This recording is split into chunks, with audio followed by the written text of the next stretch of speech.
Good evening. થોડું કદાચ રહી ગયું છે પણ આપણે આગળ જાય પછી જે રહી ગયું છે એ પાછળથી જોશું. આપણે જરા સ્પીડમાં આજે જાય.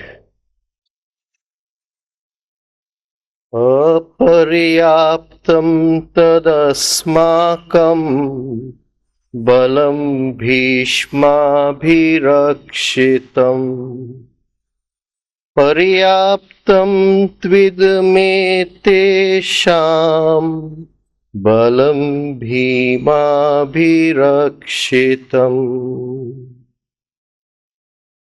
અયનેષુ ચ સર્વેષુ યથા ભાગમ અવસ્થિતઃ ભીષ્મમેવાભિરક્ષन्तु ભવन्तઃ સર્વ એવ હિ. સંજય ઉવાચ તસ્ય સંજનયન હર્ષમ કુરુ વૃદ્ધઃ પિતામહ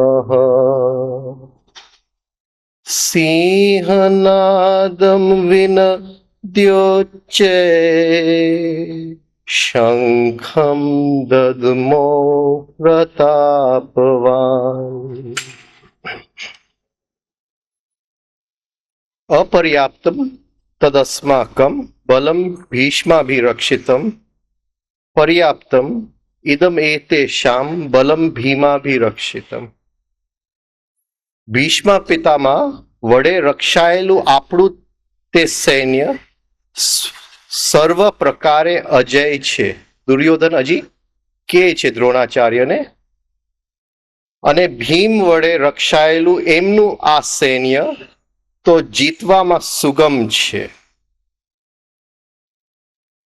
અયનેષુ ચ સર્વેષુ યથા ભાગમ અવસ્થિતાઃ ભીષ્મ એવાભિરક્ષन्तु ભવन्तઃ સર્વ એવ હિ. આ બધી જ વીરો મળીને વ્યૂહના બધા પ્રવેશ માર્ગો પર પોતપોતાના સ્થાનોમાં ઊભા રહીને ભીષ્મ પિતામહ ની બધી બાજુથી રક્ષા કરો. પછી સંજય ઉવાચ તસ્ય સંજનયન હર્ષમ કુરુ વૃદ્ધ પિતામહ સિંહનાદમ વિનદ્ય ઉચ્ચૈઃ શંખમ દધમો પ્રતાપવાન. પછી તે દુર્યોધનને હર્ષ ઉપજાવા કૌરવોમાં વૃદ્ધ પ્રતાપી ભીષ્મ પિતામહે મોટી સિંહ ગર્જના કરી શંખ વગાડ્યો. અપર્યાપ્તમ. દુર્યોધન કહે છે કે મારી જે સેના છે એ અપર્યાપ્ત છે, એ સંખ્યાની કોઈ ગણતરી નથી, અપર્યાપ્ત છે, લિમિટલેસ છે, જેની કોઈ સીમા નથી, એવી તો મારી સેના છે. તદ અસ્માકમ, અસ્માકમ એટલે મારી સેના, બલમ ભીષ્માભિરક્ષિતમ જે ભીષ્માથી રક્ષાયેલું છે. મારી સેના જે ભીષ્મ પિતામહ વડે રક્ષાયેલું છે એ અપર્યાપ્ત છે, એ લિમિટલેસ છે, એની કોઈ સંખ્યા નથી. પાંડવોની સેના ઇદમ એતેષામ એ લોકોની સેના પર્યાપ્ત છે, લિમિટેડ છે, એની સીમા છે, એ પર્યાપ્ત છે, આપણા કરતા ઘણી ઓછી છે સંખ્યાની અંદર, જે ભીમાથી રક્ષાયેલું છે, ભીમથી રક્ષાયેલું છે. આપણે જોયું કે સેનાપતિ ધૃષ્ટદ્યુમ્ન છે, છતાં એમને કીધું કે ભીમથી રક્ષાયેલું છે. ભીષ્મ અને ભીમ, આ સેના ભીષ્મથી રક્ષાયેલું છે, આ સેના ભીમથી રક્ષાયેલું છે. આપણી જે કામનાઓ છે એ જે અંદર ચાલે છે હર ક્ષણે, એ જે કલ્પનાઓ આખો દિવસ આપણા મનની અંદર ચાલ્યા કરે છે, એ જે શક્તિને બહાર ખેંચી જાય છે એ સેક્સ એનર્જી છે. આપણી સેના જે ભીષ્મથી રક્ષાયેલું છે. આ કિંમતી આપણી વાઇટલ એનર્જી જે છે, હર ક્ષણે આપણે એને લીકેજ થવા દઈએ છીએ. કદાચ માણસ ભોગમાં ઉતરે સેક્સના, એમાં જેટલું લીકેજ થાય છે કદાચ અહીંયા વધારે થઈ જાય છે. એટલે આ બંધ થવું જોઈએ. પણ આ 24 કલાક ચાલ્યા કરે છે. એ સેના જે છે એ ભીષ્મથી રક્ષાયેલું છે. એનો જે પાયો છે એ સેક્સ એનર્જી છે.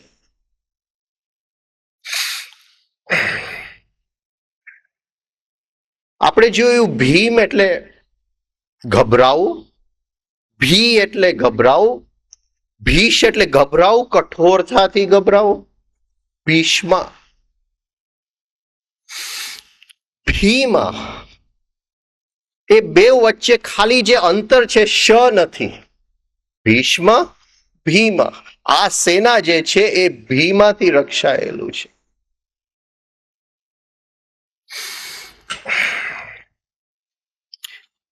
બે યોદ્ધાઓ છે જેમને સેક્સ એનર્જી ઉપર કામ કરેલું છે.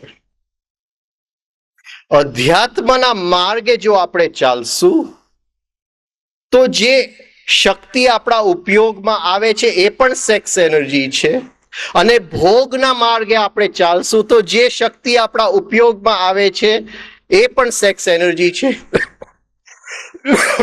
Excuse me. એટલે બેઉ સેના જે છે એ સેક્સ એનર્જીથી રક્ષાયેલી છે. આ જો પકડાય તો ભોગનો માર્ગ, ધ્યાનનો માર્ગ, બેઉમાં શક્તિ તો એક જ વપરાય છે. એકમાં શક્તિ એકાગ્ર થાય છે, ઘણીભૂત થાય છે. એકની અંદર શક્તિ ધીમે ધીમે ક્ષીણ થતી જાય છે, વિખરાતી જાય છે. શ એટલે એ શક્તિને સિંચન કરવું, પણ શ એટલે એને બ્રેનનો ફંક્શન બનાવી નાખવાનું, લોજિકલ બ્રેનનો ફંક્શન બનાવી નાખવાનું. ભીષ્મએ બ્રહ્મચર્યની પ્રતિજ્ઞા નથી લીધી. એને જે પ્રતિજ્ઞા લીધેલી કે હું લગ્ન નહીં કરું, એને સંકલ્પથી, વિચારના શક્તિથી, અંદરના મનોબલથી સેક્સ એનર્જીને રોકવાની, એને ઉપર લઈ જવાની કોશિશ કરી, પણ એ શમાં અટકી ગયું, એ બ્રેન ફંક્શનમાં અટકી ગયું, એ લોજિકલ બ્રેનમાં અટકી ગયું. એ બ્રહ્મ, એ જે એનર્જી છે એને ઉપર ચડાવતા ચડાવતા એને બ્રહ્મમાં લીન ન કરી શક્યા, બ્રહ્મચર્ય ઉત્પન્ન ન કરી શક્યા. ભીમને તો બ્રેન હતું જ નહીં એટલે સવાલ નતો. એટલે એમને તો એ શક્તિ પ્રાણ વડે ટ્રાન્સફોર્મ કરેલું અને એ જ શક્તિ રૂપાંતરિત કરી હતી. એ શક્તિ એમના વ્યવહારમાં આવી ગયું.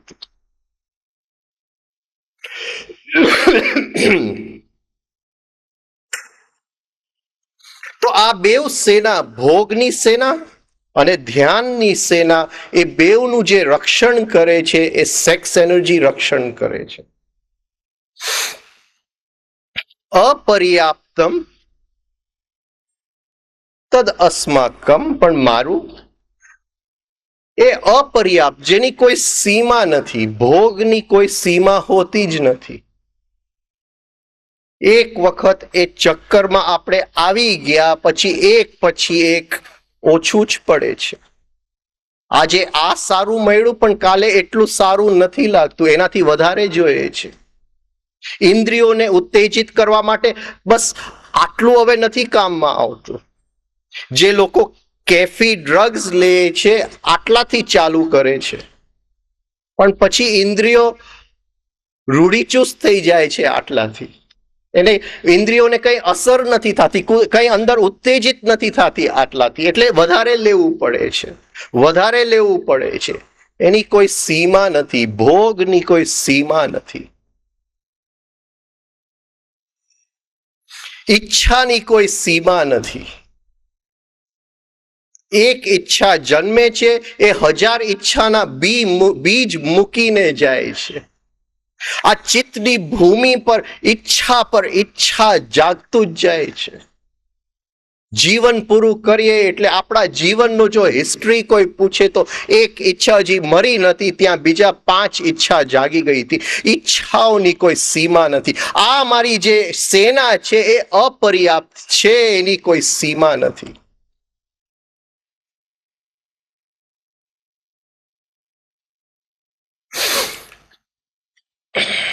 પણ અપર્યાપ્તના 2 મીનિંગ થઈ શકે. જેની કોઈ સીમા નથી છતાંય અપર્યાપ્ત છે, એ પૂરતું નથી, પૂરતું નથી. એનામાં શક્તિ ઓછી છે. ઈચ્છાઓ તો જાગે જ છે એક પછી એક, પણ કોઈ પણ ઈચ્છા કોઈ દિવસ પૂરી થતી નથી, એ પૂરતું નથી. જેટલું ભોગ વિલાસનું સામગ્રી હું વધારતો જઈશ એ કોઈ દિવસ પૂરતું નથી. ભલે એ અસીમિત છે પણ એ પૂરતું નથી.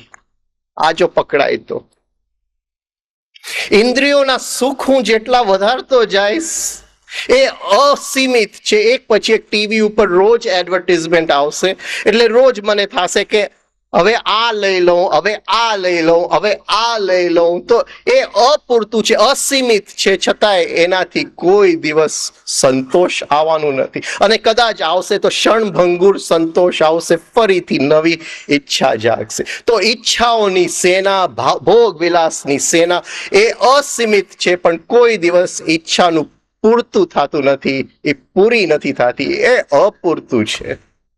એટલે દુર્યોધનને હવે બીક લાગે છે. એને અંદર લાગે છે કે ભલે મારી પાસે મોટી સેના છે પણ કદાચ એ કામ નહીં કરી જાય. બીજું, જે અહંકાર છે એ સાત્વિક અહંકાર છે. એને સાચા ખોટાની અંદર જ્ઞાન છે.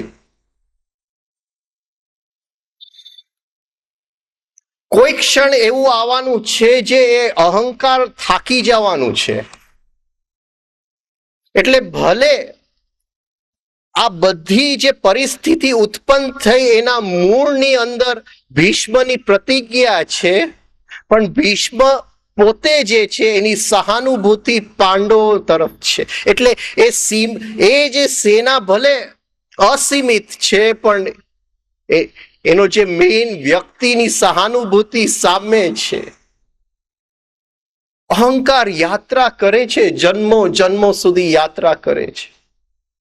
એક પોઈન્ટ એવો આવી જાય છે કે અહંકાર પણ થાકી જાય છે. જીવન નીકળી જાય છે દેહ સુખ ઉત્પન્ન કરવામાં.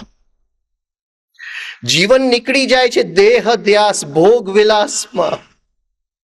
પણ કદાચ જો મૃત્યુ નજીક આવે તો એક પોઈન્ટ કદાચ એક થકાન લાગે કે ક્યાં સુધી આ કરવું મારે, આ ક્યાં સુધી ચાલુ રાખવાનું છે. એક અંદરથી હતાશા આવી જાય. એવી રીતે ભીષ્મના ચિત્તની અંદર એક હતાશા છે. યાત્રા બહુ લાંબી થઈ ગઈ, હવે હું થાકી ગયો છું. એટલે એ હવે જે રીતે પેલા લડતા હતા એ રીતે હવે લડવાના નથી. અંદરનો અહંકાર થાકી ગયો. આગળના શ્લોકમાં આ જ વસ્તુ ફરીથી લેશું, એટલે એમાં બહુ જાતો નથી.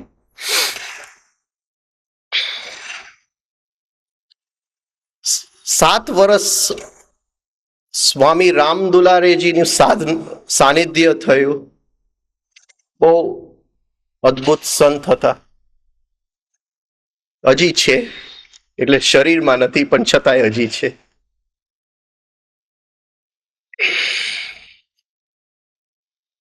અને એ કહેતા કે અધ્યાત્મ ત્યારે ચાલુ થાય જ્યારે અંદરથી થકાન લાગે, એક થાકી જવાનું ભાવના આવી જાય અંદર. હવે હું થાકી ગયો છું. હવે ઊબ આવી ગયું છે.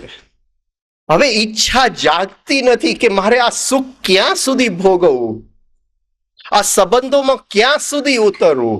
એક અંદર ઊબ આવી ગયું છે, એક થાક આવી ગઈ છે. તો ભીષ્મ પિતામહ ભલે મહાભારતની યુદ્ધના સંધ્યાએ કુરુક્ષેત્રની ભૂમિ ઉપર ઉભા છે, પણ થાકેલા ઉભા છે, થાક લાગ્યું છે.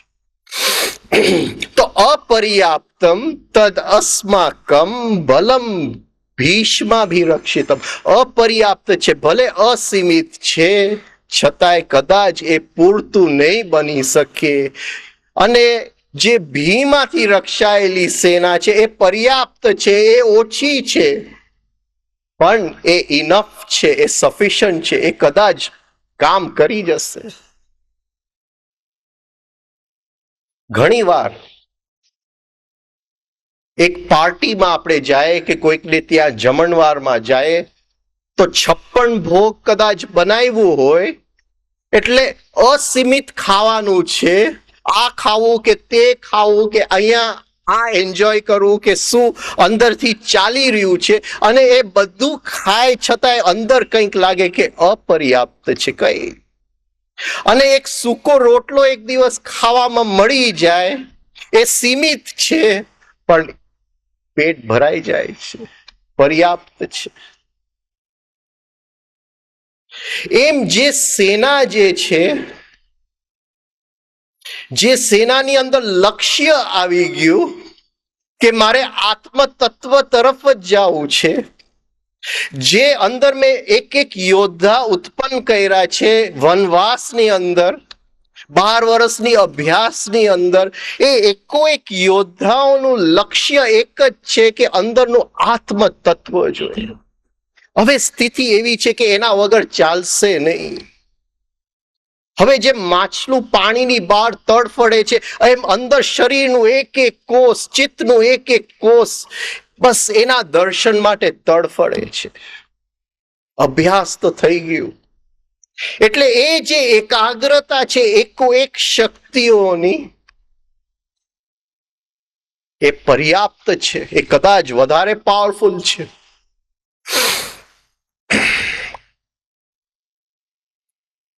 દુર્યોધન પાસે સેના તો છે, પણ એક જે સેના જે ભેગું થયું છે એ જમેલો ભેગો થયો છે. એક એક જે યોદ્ધા જે છે એ ઇન્ડિવિજ્યુઅલી પાવરફુલ છે, એ વ્યક્તિગત રૂપે શક્તિશાળી છે, પણ એ બધાનું લક્ષ્ય એક નથી. કદાચ રસ્તા ઉપર સારી સ્ત્રી નીકળી પડે તો દુશાસન કહેશે કે ભાઈ અત્યારે તું તારું યુદ્ધ કરી લે, હું જરાક એની પાછળ જઈને આવું છું.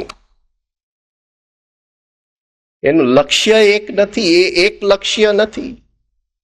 કોઈક દુર્યોધનને સારું લગાડવા આવ્યું છે, કોઈક ભીષ્મ પિતામહને સારું લગાડવા આવ્યું છે. પણ જ્યારે સત્યના માર્ગે આપણે ચાલીએ છીએ અંદરથી, તો ધીમે ધીમે બધી શક્તિઓનું લક્ષ્ય એક થઈ જાય છે, એકાગ્રતા. હવે એકાગ્રતાને આપણે જરાક ગહેરાઈથી સમજવાની કોશિશ કરી. આપણે થોડા પ્રયોગો એકાગ્રતાના કરીએ. એક વસ્તુ આપણે લઈ લઈએ કે ઘડિયાળનું ટક ટક 1 2 3 5 6 એમ ચાલે છે. ટક ટક ટક. અને એની ઉપર મારે ચિત્તની શક્તિ એકાગ્ર કરવું છે. હવે હું જો બધી શક્તિ ધીમે ધીમે ઇન્દ્રિયોમાંથી ખેંચીશ, શ્વાસને લયમાં લઈ આવીશ, અને બરાબર અંદરથી ધીમેથી એની ઉપર એકાગ્ર કરીશ, તો મને સરખી રીતે ટક ટક ટક સંભળાશે.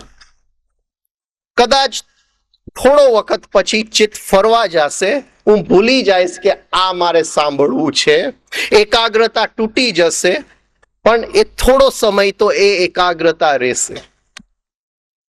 હવે આપણે એક પ્રયોગ કરીએ.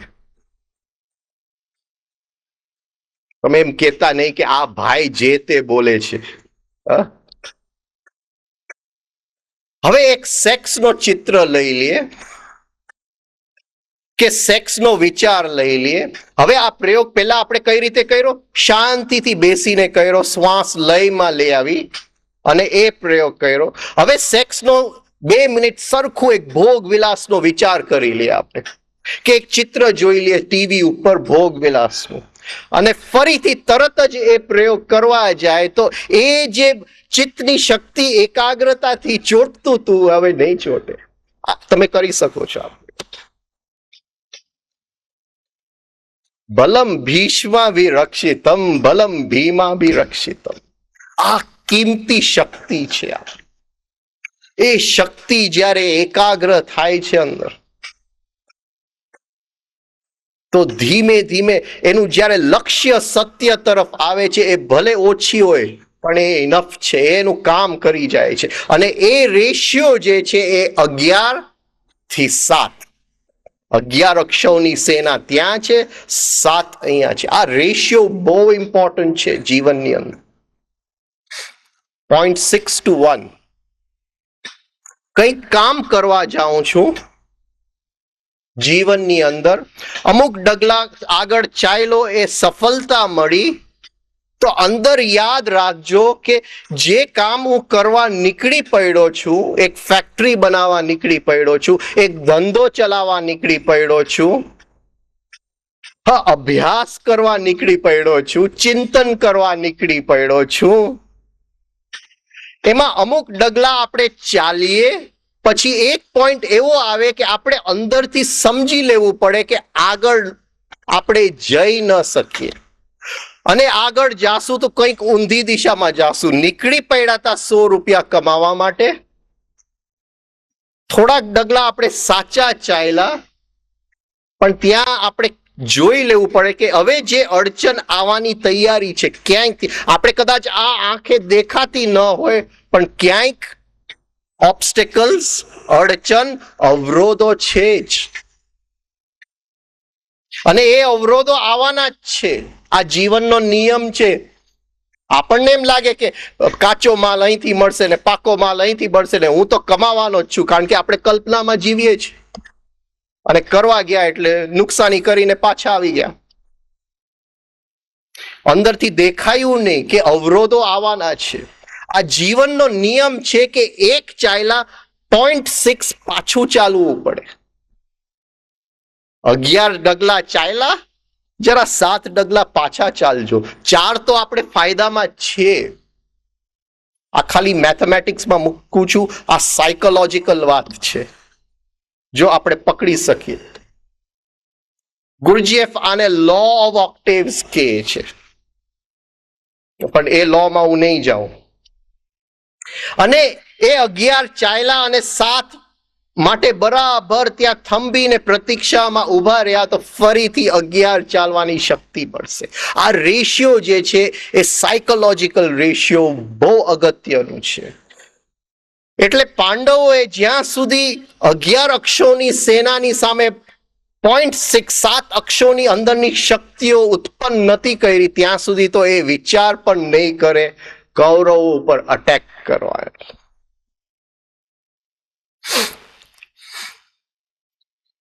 આપણે જોશું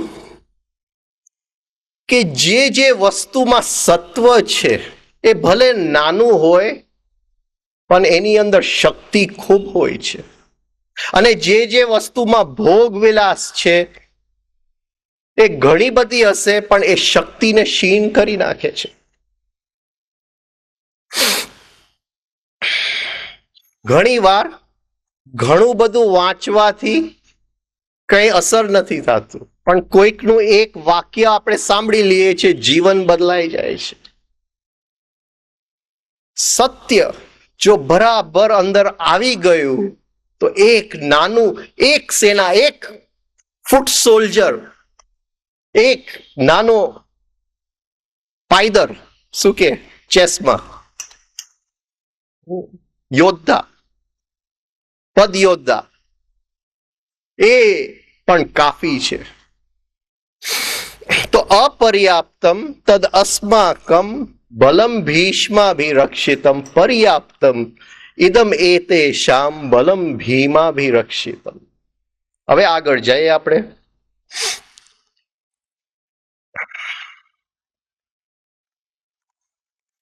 અયનેષુ ચ સર્વેષુ યથા ભાગમ અવસ્થિતા. યથા ભાગમ અવસ્થિતા ભાગ. ભીષ્મમેવાભિરક્ષन्तु ભવन्तઃ સર્વ એવ હિ. ભીષ્મ એવાભિરક્ષन्तु. અયન શબ્દ બહુ અદ્ભુત વાપર્યું છે. અયન અયન આવ્યું છે, પણ એના સિવાય ભીષ્મનું ખાસ રક્ષણ કરજો. ભવંત એટલે દ્રોણાચાર્ય એમના ગુરુને પણ કહે છે તમે ભી ભવંત સર્વ એવ હિ. આ બધાય સર્વ એવ હિ એક વખત તો કહે છે કે રક્ષા કરજો, ફરીથી એની ઉપર એ એમ્ફસિસ નાખે છે, એની ઉપર જોર નાખે છે. સર્વ એવ હિ તમારે કરવું જ પડશે. આ ભીષ્મનું રક્ષા કરજો. ભીષ્મ છે ત્યાં સુધી આ સેના છે. આ જે ગીતાજીની શરૂઆત થાય છે એ ભીષ્મ પડી ગયા પછી. એક ભાઈ પૂછતા હતા કે તમે આ બધું તો બોલો છો, પણ નાની નાની કંઈક વસ્તુઓ એવી બોલો જે અમારા રોજના જીવનમાં ઉપયોગમાં આવે.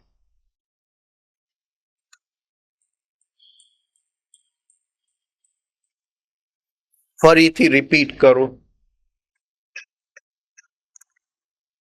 કે રોજ રાતે સૂતી વખતે દિવસનું અકાઉન્ટન્સી લઈ લેજો,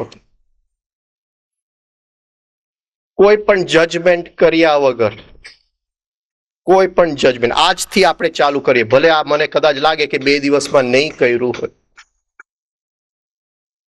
જે કૃષ્ણમૂર્તિ કહે છે કે સૂતી વખતે એક વખત હું મનની આંખથી, અંદરની આંખથી હું એક વખત આખો દિવસ જોઈ અને પછી આંખ બંધ કરીને સૂઈ જતો કે ક્યાં શું થઈ ગયું, મને ક્યાં દુઃખ લાગી ગયું હતું, મને ક્યાં ભય આજે લાગેલું.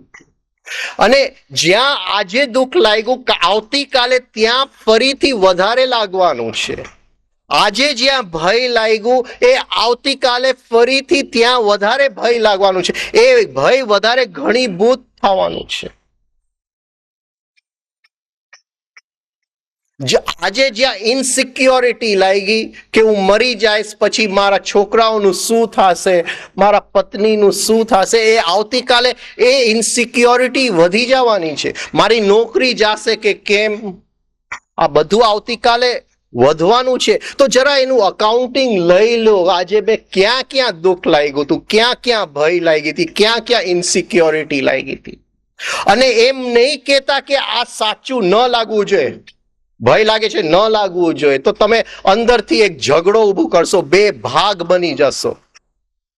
2 ભાગ મહેરબાની કરીને નહીં બનતા.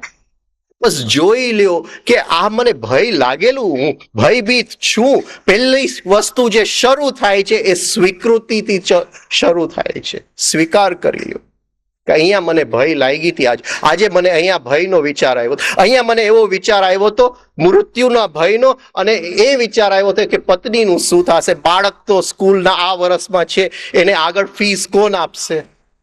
અહીંયા એ ભય લાગ્યો તો કે કદાચ કંપનીની અંદર આમ ચાલે છે તો મારી નોકરીનું શું થશે.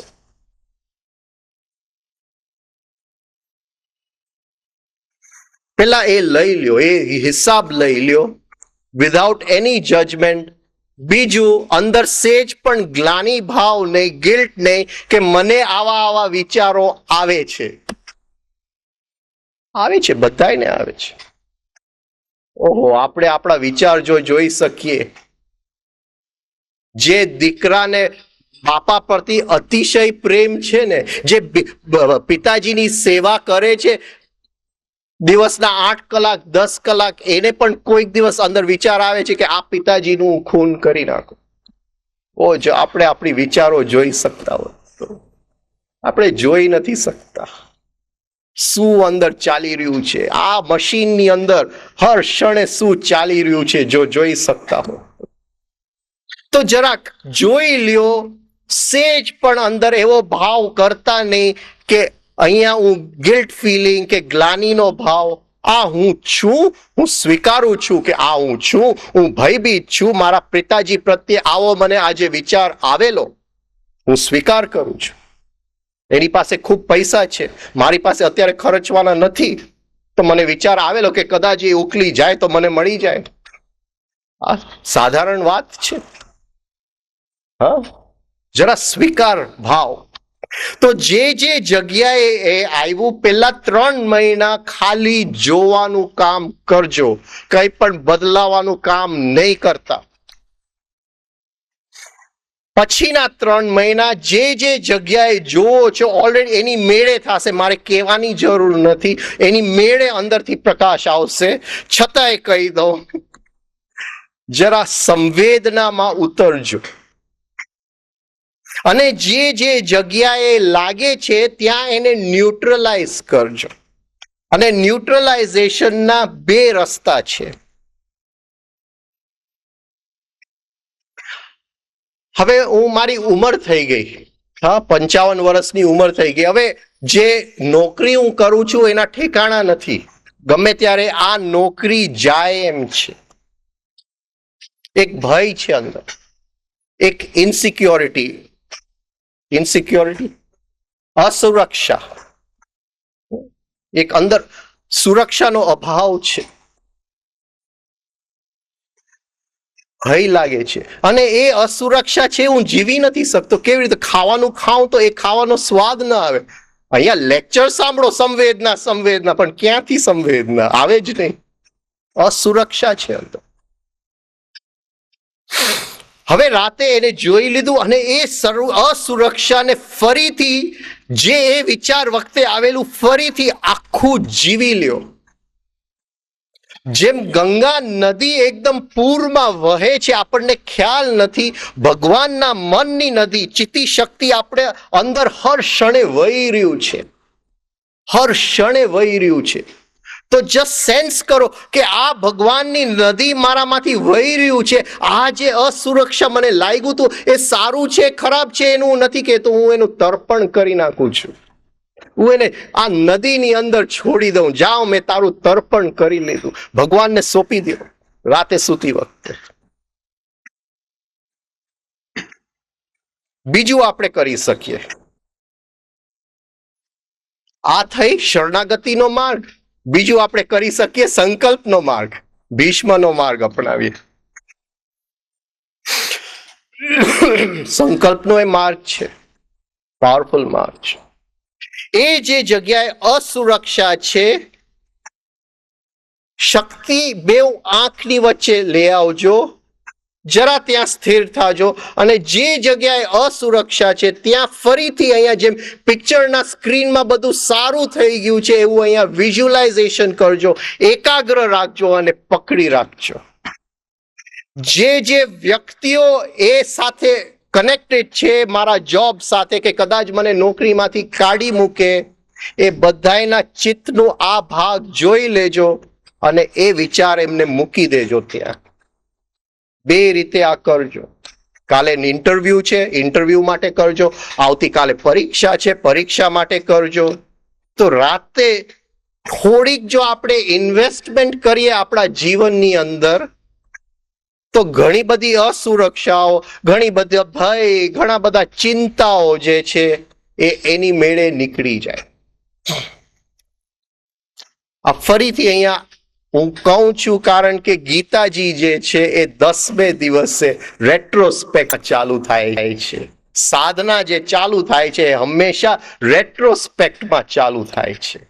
કે મને સવારે ગુસ્સો આવેલો, ત્યાંથી જ સાધના શરૂ થાય છે. એ ફરીથી જોઈ લેજો. એ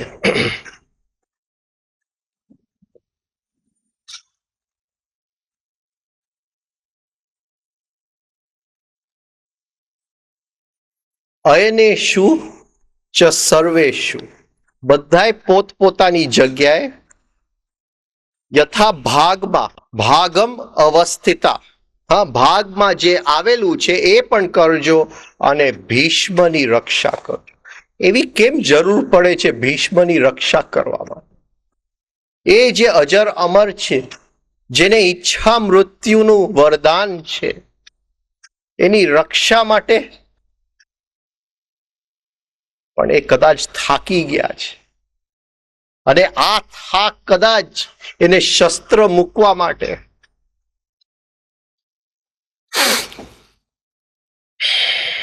ક્યાંક અંદર દુર્યોધનને ખ્યાલ છે કે સામેની સેનામાં શિખંડી છે.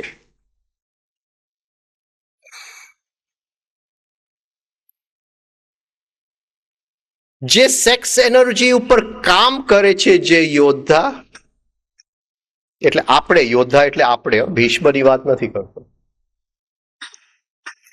એ સેક્સ એનર્જી ધીમે ધીમે જેમ ઉપર ચડે છે એની અંદરથી બધી જાતના કન્ડિશનિંગ નીકળી જાય છે, એની ઉપરથી બધી જાતના કન્ડિશનિંગ, હા, શું શરતો નહીં પણ આવરણો પણ નહીં,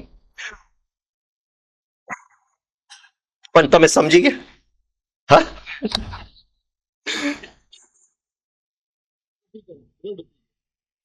એની અંદર રૂઢિઓ જે છે એ ધીમે ધીમે નીકળી જાય છે. મને એમ લાગે છે કે હું પુરુષ છું, આ સ્ત્રી છે, પણ જેમ સેક્સ એનર્જી એના રસ્તે ઉપર ચડે છે, એક વખત એવો આવે છે કે એ પુરુષમાંથી એ મુક્ત થઈ જાય છે, એ સ્ત્રીમાંથી એ મુક્ત થઈ જાય છે. એ હું કહેવા માંગુ છું. જો, હા, હા, વલણો, માન્યતા, કઈ મેં આ પકડાય છે, પણ મારી વાત પકડાય છે. હવે ભીષ્મ એ સંકલ્પ વડે એ સેક્સ એનર્જીને જગાડ્યું તો ખરું, પણ એ એમને પોતાની સંકલ્પને સાચવવામાં એક મનનું ફંક્શન બનાવી દીધું. શ એટલે મનનું ફંક્શન બનાવી દીધું, બ્રેઇનનું ફંક્શન બનાવી દીધું. એટલે હજી એની અંદર સ્ત્રી પુરુષનું ભેદ નથી ગયું. એ સ્ત્રી પુરુષનું ભેદ જ એનું મૃત્યુનું કારણ બને છે, એનું નિમિત્ત ત્યાં છે એના મૃત્યુનું. શિખંડી એવો યોદ્ધા છે જેની સેક્સ એનર્જી શિખા ઉપર આવી ગઈ છે, હવે આગળ જઈ ન શકે, અને જેવું શિખા ઉપર આવે છે એ સ્ત્રી પણ નથી અને પુરુષ પણ નથી, એ છક્કો નથી. એને બેવ સાઈડ જોઈ લીધા, જીવનના બેવ આયામ જોઈ લીધા. બહુ અદ્ભુત યોદ્ધા છે આ, પણ મહાભારતના સિરિયલમાં એને બહુ જ ખરાબ રીતે બતાવવામાં આવ્યું છે.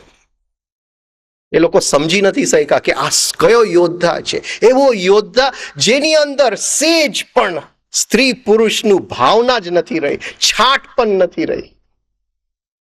આ જે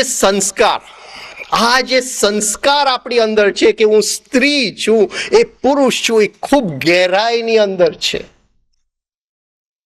પતિ પત્ની વર્તે છે એકબીજાની સાથે, એક એના પુરુષપણામાંથી વર્તે છે, એક એના સ્ત્રીપણામાંથી વર્તે છે, અને કહેશે કે હું તો સ્ત્રી છું એટલે બીજા સ્ત્રીને હું સમજી શકું છું. એક સ્ત્રીપણું ઘેરું થઈ ગયું. અને આમાંથી તો મુક્ત થવાનું છે, આ સંસ્કારમાંથી મુક્ત થવાનું છે. અને સાયકોલોજી કહે છે કે હરેક વ્યક્તિ સ્ત્રી પણ છે અને પુરુષ પણ છે, ખાલી બહાર એક લાગે છે કે આ પુરુષ છે, પણ અંદર તો એ બેવ છે.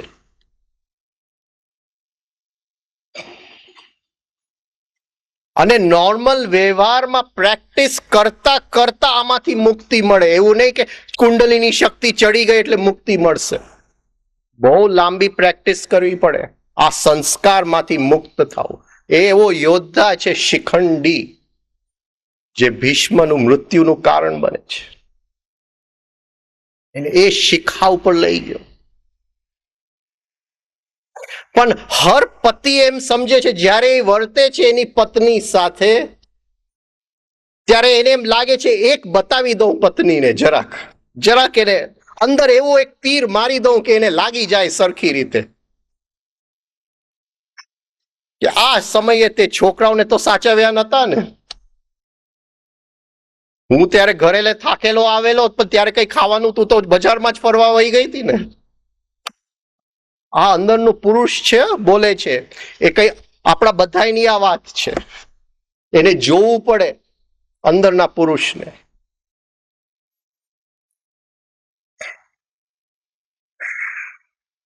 અને હર પત્ની જે છે એ પુરુષની ઉપર એની જાતને બહુ મોટો સમજે છે. ઓફિસે કમાઈને આવે છે,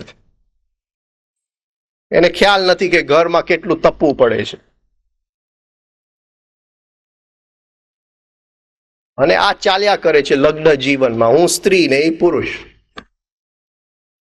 અને આપણે રૂમમાં બેઠા હોય 2-3 પુરુષ અને એક સ્ત્રી આવી જાય એટલે તરત જ અંદરનો પુરુષ આમ થવા માંડે કે આ કોઈક આવી ગયું, ભલે 70 વર્ષની હોય.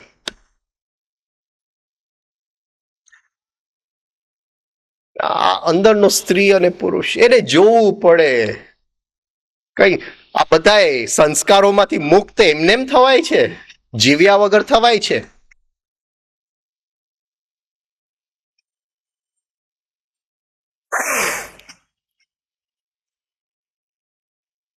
જરા સેન્સ કરો કે આજે મેં મારી પત્નીની સાથે કઈ રીતે વ્યવહાર કરેલો, ક્યાં ક્યાં હું પુરુષ હતો. ફરીથી 10મા દિવસ ઉપર આવીએ છીએ આપણે કે ક્યાં આજે મેં કઈ જાતનો વ્યવહાર કર્યો જેમાં હું પુરુષ છું ને શરૂઆતમાં નહીં દેખાયા. આ બહુ ગહેરાઈમાં છે. અને કઈ જગ્યાએ મેં એને દુઃખ પહોંચાડી, કઈ જગ્યાએ એને દુઃખ પહોંચાડી, કઈ જગ્યાએ મેં એવું મારું પુરુષનું બાણ માર્યું કે એને દુઃખ થઈ ગયું. એવી જ રીતે પત્ની, ખાલી પુરુષોએ વિચારવું એવું નહીં, પત્ની પણ વિચાર. જરાક વિચારીએ કે કઈ જગ્યાએ એને મેં બાણ મારેલ, મારું સ્ત્રીપણાનું માન મારેલ. પછી જરાક જુઓ કે ભલે હું બહારથી પુરુષ છું પણ અંદર તો સ્ત્રી પણ છું અને પુરુષ પણ છું. અને એ અંદરની સ્ત્રીને જરા બહાર લેવાની કોશિશ કરો. સિરિયલ તો આપણે બહુ જોઈએ છે, સાસ બી બહુથી. હવે જરાક ટીવી બંધ રાખી અને અંદરથી ટીવીને ચાલુ કરો. એ જે અંદરનું સ્ત્રી છે એને સામે રાખો, જે અંદરનું સ્ત્રી. હવે ટ્રાય કરો કે જે મેં વ્યવહાર સવારથી સાંજ સુધી પત્ની સાથે કરેલું એ મારા અંદરના સ્ત્રી સાથે હું કરી શકું છું.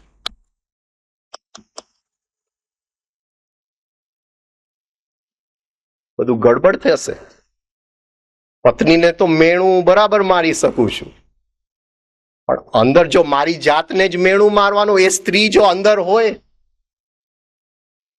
અને એ જ રીતે સ્ત્રી પણ ટીવી બંધ કરી અને પોતાના પુરુષને ત્યાં રાખે કે ક્યાં અંદરનો પુરુષ ત્યાં મેં મારા પતિને અહીંયા આમ કીધેલું ને એ બધું સામે મૂક્યા કરે.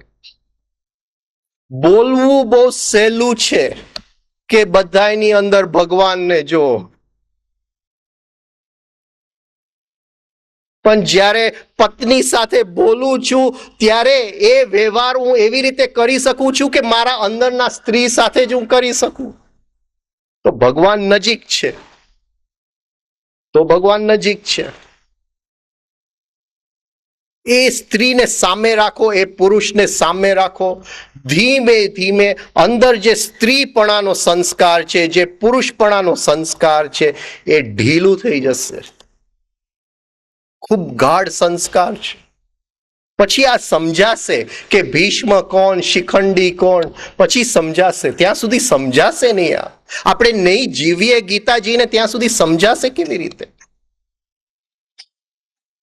જીવવું પડે. તો એ કહે છે કે ભીષ્મનું ખાસ રક્ષણ કરજો, કારણ કે આ એક રહી ગયું છે, આ એક વીકનેસ છે કે એને સેક્સ એનર્જી તો ઉપર ચડાવ્યું છે પણ ત્યાં સુધી નથી ચડાવ્યું જ્યાં સ્ત્રી પુરુષ એક થઈ જાય છે. એ જગ્યાએ અટકી ગયો છે કે સામે જો સ્ત્રી આવશે તો હથિયાર મૂકી દેશે. હજી ભેદ રહી ગયો છે અંદર. એટલે એની રક્ષા કરવું જરૂરી છે.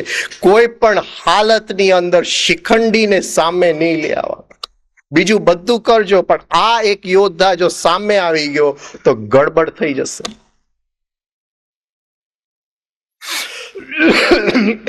અયનેશુ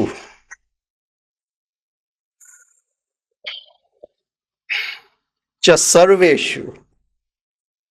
અયન,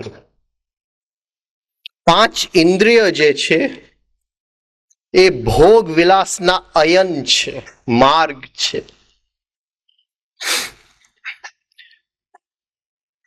5 સ્થૂલ ઇન્દ્રિય, 5 સૂક્ષ્મ ઇન્દ્રિયને છૂટા પાડવાની પણ પ્રેક્ટિસ આપણે ગઈકાલે વાત થઈ એટલે એમાં હું નથી જાતો. જ્યાં સુધી 5 સ્થૂલ ઇન્દ્રિય અને 5 સૂક્ષ્મ ઇન્દ્રિય ચોટેલા છે, આપણી શક્તિ બહાર જ જવાની છે. એ અયન જ પકડવાની છે. એ અયનને સમજી લેવું પડે. અયનેશુ ચ સર્વેશુ. અને એક એક યોદ્ધાને ભાગમાં આવ્યું છે કે તમે ધ્યાન રાખજો કે એ પ્રત્યાહાર ન કરી શકે. અંદર સૂક્ષ્મ ઇન્દ્રિયને અંદર વાળી લીધું તો શક્તિ ભોગના માર્ગે નહીં જાય તો આપણે હારી જશું. એ જરાક જોઈ લેજો. એ બધા યોદ્ધાઓ ત્યાં બરાબર ઇન્દ્રિયોની જગ્યાએ ઊભા છે અને એની પાસે જે શસ્ત્ર છે એ તન્માત્રના શસ્ત્ર છે. કાન વડે શક્તિને બહાર ખેંચો, આંખ વડે શક્તિને બહાર ખેંચો. 5 તન્માત્રના શસ્ત્ર છે. શબ્દ, સ્પર્શ, રૂપ, ગંધ. એનીવે આગળ જાય. ભીષ્મેવાભિરક્ષંતુ ભવંતઃ. દ્રોણાચાર્યને પણ કહે છે કે તમે બી ભવંતઃ, બધાય તો ભીષ્મનું રક્ષા કરે, પણ દ્રોણાચાર્ય જે એના ગુરુ છે એને ઓર્ડર કરે છે ભવંતઃ, તમારે પણ ભીષ્મની રક્ષા તો કરવાની છે. એ જો અંદર જે એ અહંકાર નહીં હોય તો ચિત્તની ભૂમિ ઉપર જે સંસ્કારો છે અને સંસ્કારમાંથી જે કર્મ ઉત્પન્ન થાય છે, એ જે દ્રોણાચાર્ય છે એનો તો કોઈ હયાતી જ નહીં રહે. પછી એને મારવું બહુ અઘરું નથી, પણ મેન એ છે. એટલે તમે પણ એનું જ રક્ષણ કરજો. જોજો શિખંડી સામે ન આવે. તંત્રની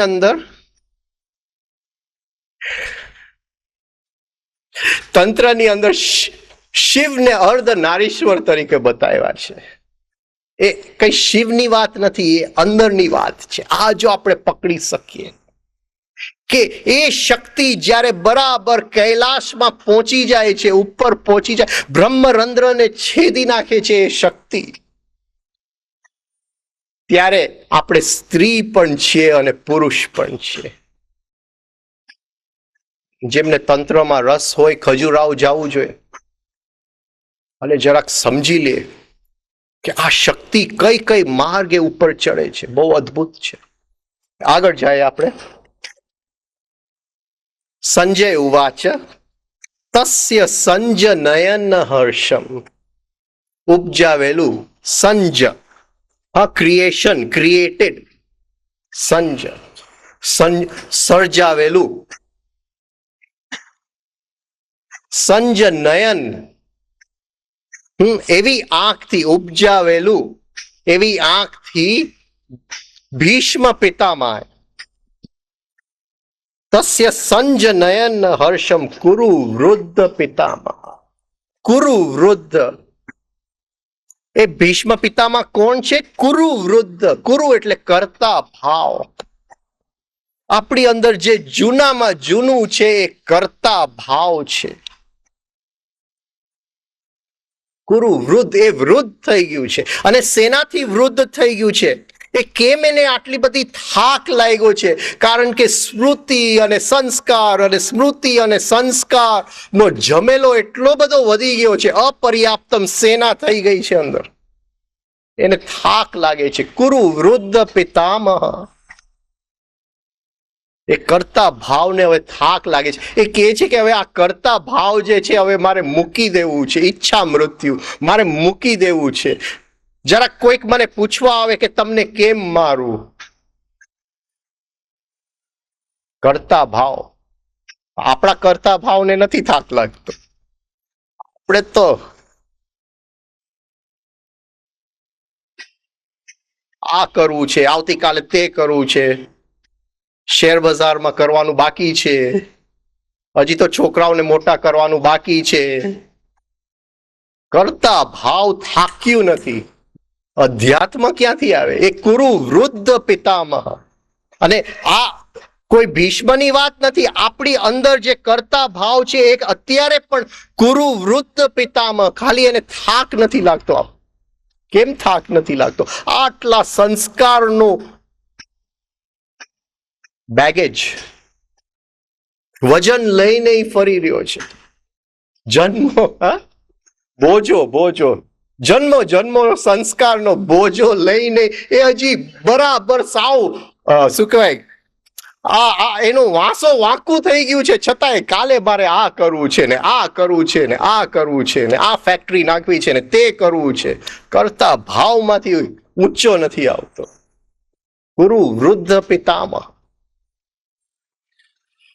અહીંયા વ્યાસ મુનિ કહે છે કે એ વૃદ્ધ થઈ ગયા છે, એ થાકી ગયા છે, એટલે હવે એને નથી કરવું છતાં એ ઉપજાવે છે. તસ્ય સંજનયન હર્ષમ. એનો ગ્રેન્ડસન છે, એનો પોતરો છે દુર્યોધન, એને પણ એના પ્રત્યે પ્રેમ છે, એને ઉપજાવે છે. એ થાકી ગયો છે, એને નથી લડવું. એ સાત્વિક છે. હવે બહુ થઈ ગયું, કેટલા જન્મોની યાત્રા કરી લીધી, આપણને નથી દેખાતું.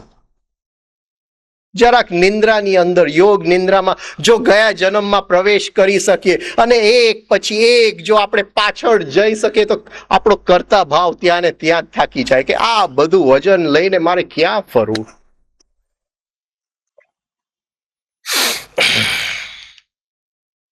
એ થાકી ગયો છે છતાં એ ઉપજાવે છે. તસ્ય સંજનયન. ઉપજાવેલું આંખોથી દુર્યોધનને ખુશ રાખવા માટે, કારણ કે હજી અંદર જેને ભોગ વિલાસ કરવું છે એને હજી ભોગ જ કરવું છે. એને તો 1 ઇંચ જમીન છોડવું નથી, એને તો લાવ કરવું છે. અને જેની આંખ આંધળી છે એને તો મારું કરવું જ છે. એ યાત્રામાંથી એને નીકળવું નથી, એ દોડમાંથી એને નીકળવું નથી. અને એનો બધો આધાર એ કરતા ભાવ ઉપર છે. એટલે એને એમ લાગે છે કે ચલો એને ખુશ કરી દઉં કે હજી તો હું છું. તસ્ય ઉપજાવેલું સંજનયન હર્ષમ કુરુ વૃદ્ધ પિતામહ. સિંહનાદ. એ સિંહનાદ જેવી ગર્જના કરે છે. શંખમ દધમો પ્રતાપવાન. શંખમ દધમો પ્રતાપવાન. સિંહનાદ. જંગલનો રાજા સિંહ એ નાદ કરે તો આપણે કંપી જાય અંદરથી. એ જ્યારે રોર કરે એમને ભય લાગી જાય. આખા જંગલના બધા પ્રાણીઓને ભય લાગી જાય. એ જે મણિપુર ચક્ર છે આપણું, એની અંદર બધી પશુઓની શક્તિઓ ભેગી પડેલી છે. અને એનો રાજા જે છે એ સિંહનાદ છે. એને સિંહ જેવી ગર્જના કરી. એટલે અંદરથી જે બધી પશુ શક્તિઓ હતી, જેની અંદર ખૂબ શક્તિ પડેલી છે, એ ગર્જના કરી કે આ જે અંદર જંગલમાં છે એ બધા ગભરાઈ જશે. એને ખબર નથી કે બધા હવે એકાગ્ર થઈ ગયા છે. કોણ ગભરાવાનું છે? હવે અંદરની ચિત્ત હલવાનું નથી, ડોલવાનું નથી. સિંહનાદની ગર્જના કરી. ઓમકારમાં 3 અક્ષર છે, અ ઉ મ.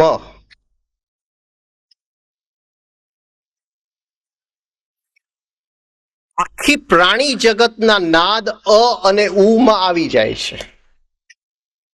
એટલે જ્યારે ઓમકાર કરીએ છીએ પેલા આપણે શક્તિનું સંચાર કરીએ છીએ અંદરથી. અને ઉ. એટલે સિંહ જ્યારે બોલે છે ત્યારે એને મકાર નથી આવડતું. સિંહને મ નથી આવડતું, એને ખાલી અ ને ઉ આવડે છે. એ શક્તિ શક્તિની ગર્જના છે, સિંહની ગર્જના છે, એ પશુતાની ગર્જના છે, પશુતાની પરાકાષ્ઠાની ગર્જના છે. આપણી અંદર શક્તિ નથી,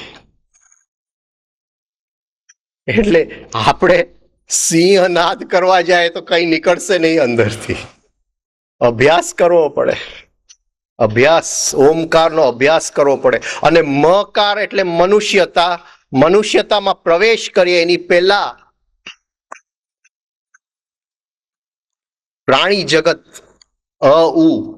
પ્રેક્ટિસ પ્રેક્ટિસ. અરીસાની સામે એમ જોજો કે અંદર અરીસામાં હું નથી, એક સિંહ છે અને સિંહ ગર્જના કરે છે. એ પ્રેક્ટિસ કરવાનું છે. તો પ્રાણી શક્તિઓ જે અંદર પડેલી છે એ આપણા ઉપયોગમાં આવશે. અત્યારે પશુતા ખૂબ પડેલી છે, એટલે રિફાઇનિંગ એક્સરસાઇઝ કરજો.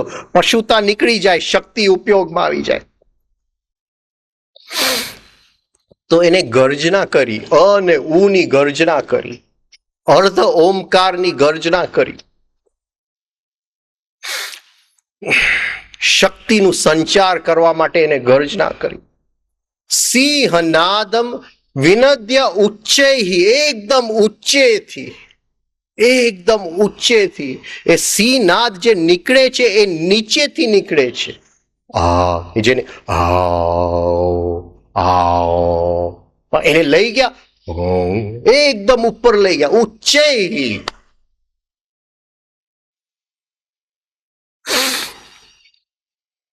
નાદની શક્તિઓ છે. હરેક મંત્રની અંદર નાદની શક્તિ સમાયેલી છે. મંત્રના શબ્દ કોઈક ભાષામાં હોય, કોઈ ધર્મના હોય, પણ મંત્રના શબ્દ કાઢી નાખીએ તો જે નાદ બચે છે એ બધાય ધર્મોના છે. બસ આ લેવલે એ ધર્મ છે. જરાક આગળ જાય એ સાયન્સ બની જાય છે, ધર્મ બધાય નીકળી જાય છે. પછી ક્રિશ્ચન હોય, હિન્દુ હોય, મુસ્લિમ હોય, કોઈ ફરક નથી. નાદની અંદર શક્તિ છે.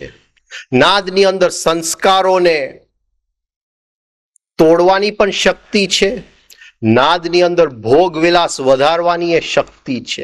તો આ એમને છેલ્લું, ભલે થાકી ગયા હતા, એમને છેલ્લું એમના દીકરાને જરાક ખુશ કરવા માટે છેલ્લું એક નાદ કર્યું અંદર, કે કદાચ જે શક્તિઓ 12 વર્ષના વનવાસમાં ઉત્પન્ન થઈ છે એ શક્તિઓ જરાક તૂટતી જાય. એ નાદથી જો હું ફેંકું તો તૂટતી જાય, એ છીન ભીન થઈ જાય, એ વેર વિખેર થઈ જાય. એ શક્તિઓ, નાદમાં બહુ શક્તિ છે. એટલે તો આપણે મંત્ર યોગ કરીએ છીએ. અને એ જે નાદ છે એ આકાશ તત્વનું ગુણ છે. ખ એટલે આકાશ, શંખ આગળ આવે છે.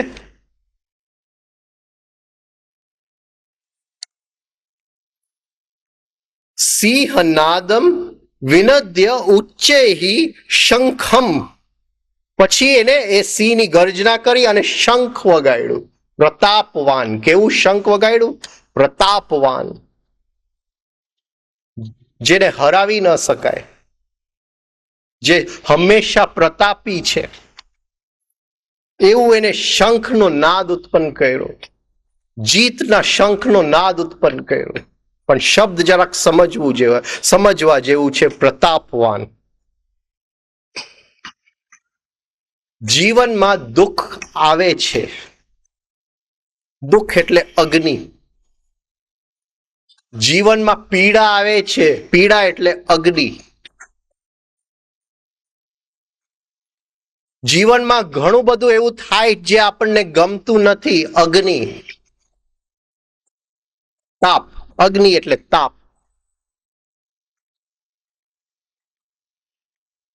એ તાપ જે જીવનમાં હર ક્ષણે આવે છે. કોઈકે અપમાન કર્યું, તાપ લાગી જાય છે. કોઈકે આપણને ટાઈમ પર બોલાવ્યા, પોતે ન આવ્યા, તાપ લાગી જાય છે. પ્રતાપવાન.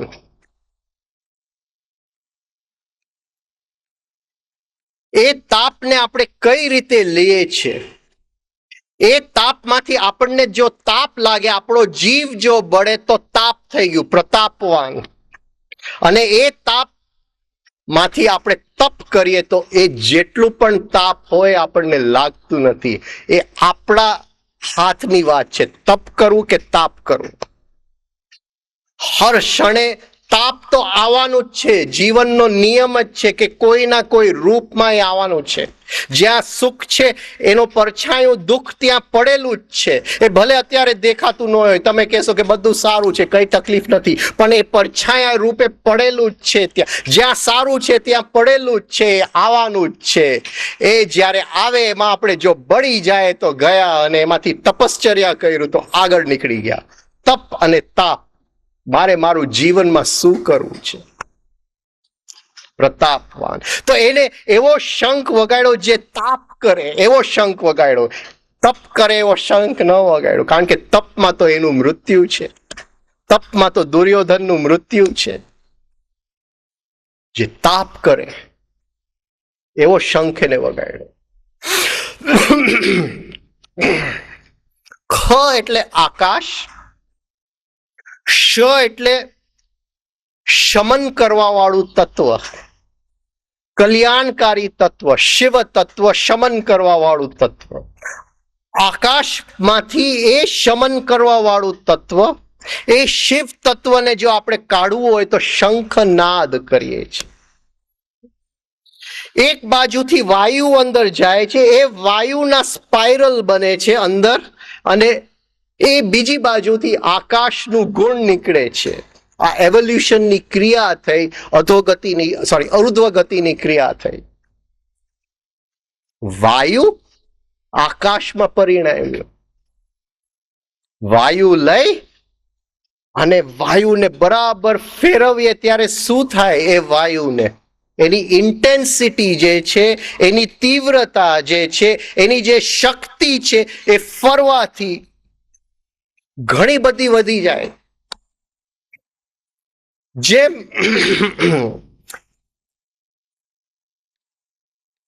આટલા વોલ્ટેજનું એક કરંટ આવે છે, પણ એને ઘણા બધા કોઇલ્સ માંથી પસાર થાય તો જે કરંટ બહાર નીકળે છે એ વધારે શક્તિશાળી નીકળે છે. એમ શંખની અંદર એક બાજુથી વાયુ જાય છે, એ ફરતા ફરતા પરિભ્રમણ કરતા એ નાદ આકાશમાં આવી જાય છે. પણ એ આકાશના જે ગુણ નાદ છે શક્તિશાળી છે. એ કાં તો તોડી શકે, એ કાં તો એકાગ્ર કરી શકે. તો એમને જે નાદ ફેંક્યો, સિંહ ગર્જના કરી અને જે નાદ ફેંક્યો, એ સામેની શક્તિઓને તોડવા માટે એમને કરેલું. એને અંદરથી ખ્યાલ હતો કે કંઈ થવાનું નથી. એ તો એને પહેલેથી ખ્યાલ હતું જ. સાત્વિક અહંકારને ઘણું આગળનું દેખાય જ છે. એને ખ્યાલ હતો શું થવાનું છે. એ તૈયાર હતા એની માટે. પણ છતાંય આ જે આખું થયું હતું એનું મૂળ કારણ એ હતા, અને એ કરતા ભાવ જે છે એ ભલે થાકી ગયેલું હતું, એ છતાં એની અંદર એ હતું કે મારી પ્રતિજ્ઞા, મારી જીજીવિષા, મારે આ સાચવવું છે. એ બેઉ એક સાથે હતું. તસ્ય સંજનયન હર્ષમ કુરુ વૃદ્ધ પિતામહ. જરા પ્રેક્ટિસ કરજો કરતા ભાવની સાથે. કોઈકનું ભાષણ નહીં સાંભળી લેતા કે કર્મ કરો અને કરતા ભાવને દૂર રાખો. મહેરબાની કરજો, આવા વાક્ય નહીં સાંભળતા.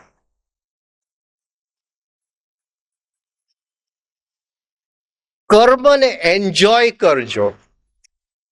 કર્મમાંથી રસ લેતા જાઓ અને રસની અંદર ડૂબતા જાઓ. ઘણા વર્ષો પહેલા અમેરિકામાં એક સ્ટડી થયેલું કે કયા લોકો વધારે પૈસો કમાય છે. એટલે એ લોકોને હતું કે બિઝનેસમેનની વાત નથી, જે લોકો બીજું કામ કરે છે. અને એ લોકોએ જોયું, એમ લાગ્યું કે કદાચ આ પગારવાળા વધારે કમાય છે, આ પગારવાળા વધારે કમાય છે. પછી ખ્યાલ આવ્યો કે જે રમત રમે છે એ સૌથી વધારે કમાય છે. પણ એ તો કોઈ દિવસ કામ પર જાતા નથી, એ તો રમવા જાય છે. આપણે ઓફિસે જાય છે ત્યારે કહે છે કે હું તો ઓફિસે જાઉં છું. કોઈ એમ નથી કહેતું એને પત્નીને કે હું રમવા જાઉં છું. પણ કંઈક અહીંયા સાંકેતિક વાત છે કે એ જે કર્મ આપણે કરીએ છીએ, રમવાની અંદર એક એન્જોયમેન્ટ છે, એક રસ, રમવા વાળો રસ ચૂસે છે, એ ડૂબી જાય છે. એટલે અહીંયા એક મેથેમેટિક્સ નહીં રાખતા કે મારે કર્મ કરવું છે પણ હું કરતો નથી. એમ નહીં કરતા. એ પાછલા દરવાજાથી કરતા ભાવને અંદર ઘુસાડવા જેવું છે. હું તો કઈ કરતો નથી, એ તો બધું એ કરે છે. આ વાત નહીં કરતા. જે કંઈ કામ આપણા નસીબમાં આવ્યું છે, અહીંયા જે લખેલું છે એનાથી ભાગવાની કોશિશ. મને તો આ નોકરી ગમતી નથી. જે સામે છે, જે પત્ની સામે છે, મને આ પત્ની ગમતી નથી. જે સામે છે, જે લગ્ન કરવા સામે છે, હાર માળા પહેરાવી દો.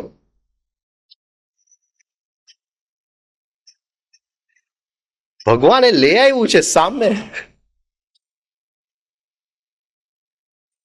તો જે સામે, જે આપણા થાળીમાં જે કંઈ પીરસાણું છે એને એન્જોય કરતા, રમત રમતા રમતા એવો રસ અંદરથી ચૂસતા જાઓ કે એવા ડૂબી જાઓ કે કરતા ભાવ પડી જાય.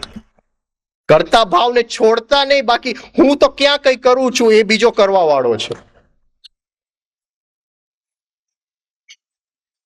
તો એને ડાયરેક્ટલી નહીં છોડી શકાય કરતા ભાવ, પણ જે કંઈ ક્રિયા આપણે કરીએ છીએ, જે કંઈ કર્મ આપણે કરીએ છીએ એવી રીતે કરીએ જાણે આપણે રમવા જાતા હોય, એક રસ લેતા હોય એની અંદર. અને એમ જેમ રમવાની રસ લેતા લેતા જે ડૂબી જાય છે, કરતા ભાવ એની મેળે છૂટી જાય છે. કુરુ વૃદ્ધ પિતામહ. આ રીતે જો આપણે જીવી શકીએ તો કંઈક આપણા જીવનની અંદર આ જે વૃદ્ધ કરતા ભાવ, આપણો જૂનામાં જૂનો જે મિત્ર છે, જે જન્મો જન્મોથી સાથે ને સાથે છે, એને આપણે સામે જોઈ શકશું. અને અંદરથી હું પ્રાર્થના કરું કે અંદરનો શિખંડી જાગી જાય અને એને આપણે પછી બાણના શૈયા ઉપર સુવડાવી શકીએ. અહીંયા આપણે પૂરું કરીએ. Thank you. તમે બધા બહુ બેઠા. આવતીકાલ સવારે ભગવાનની ઈચ્છા હશે તો ફરી મળશું. સ્ટાર્ટ કરો.